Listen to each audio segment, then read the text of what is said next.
নজর রাখতে হবে নেপালের পরিস্থিতির দিকে। তৃতীয় দিনেও অশান্তি অব্যাহত নেপালে। রাস্তায় সেনা, তবুও থামছে না হিংস্র জনতা। পুড়ছে সংসদ ভবন, তথৈবচ দশা নেপাল সুপ্রিম কোর্টেরও। জেল ভেঙে পালিয়েছে কয়েদিরাও। সব মিলিয়ে নেপাল জুড়ে কার্যত মাৎসন্যায় চলছে। এর মাঝেই বাংলাদেশের মতোই উন্মত্ত জনতার দাবি, নতুন করে লিখতে হবে সংবিধান।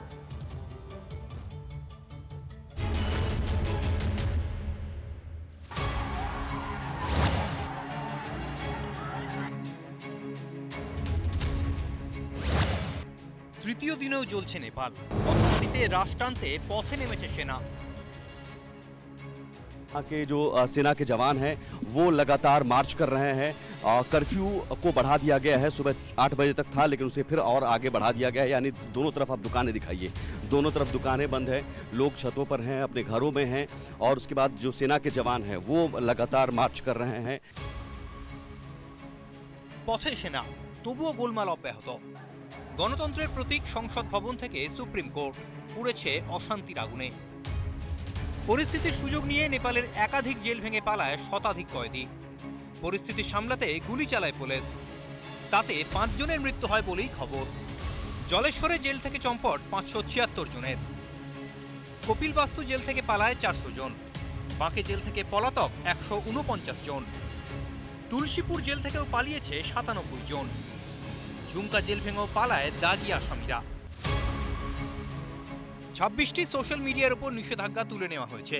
পদত্যাগ করেছেন প্রধানমন্ত্রী কেপি শর্মা ওলি। এবার বিক্ষোভকারীদের নয়া বায়না, বাংলাদেশের মতোই নেপালের সংবিধান নতুন করে লিখতে হবে। নির্বাচিত সরকারের পদত্যাগ, দেশের নতুন সংবিধান তৈরি। সংবিধান তৈরিতে অংশ নেবে জনতাও। দেশে স্বচ্ছ নিরপেক্ষ প্রত্যক্ষ নির্বাচন। জনতার ভোটে নির্বাচিত হবে জনপ্রতিনিধি। দেশকে লুট করা মন্ত্রীদের বিরুদ্ধে তদন্ত। লুট করা সম্পদ ফেরানো।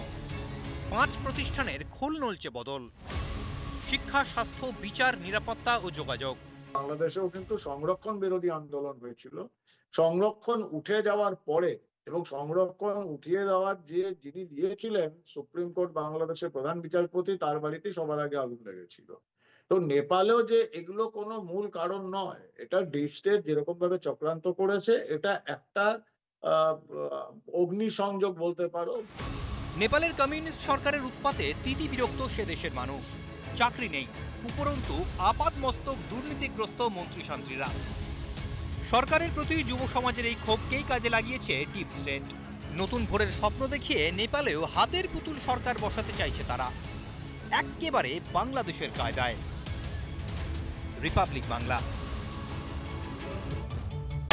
নানা ধরনের কন্টেন্ট দেখার জন্য লাইক করুন, শেয়ার করুন আমাদের ফেসবুক পেজ, সাবস্ক্রাইব করুন আমাদের ইউটিউব চ্যানেল। পাশাপাশি অন্যান্য ব্রেকিং নিউজের জন্য অবশ্যই চোখ রাখুন রিপাবলিক বাংলায়।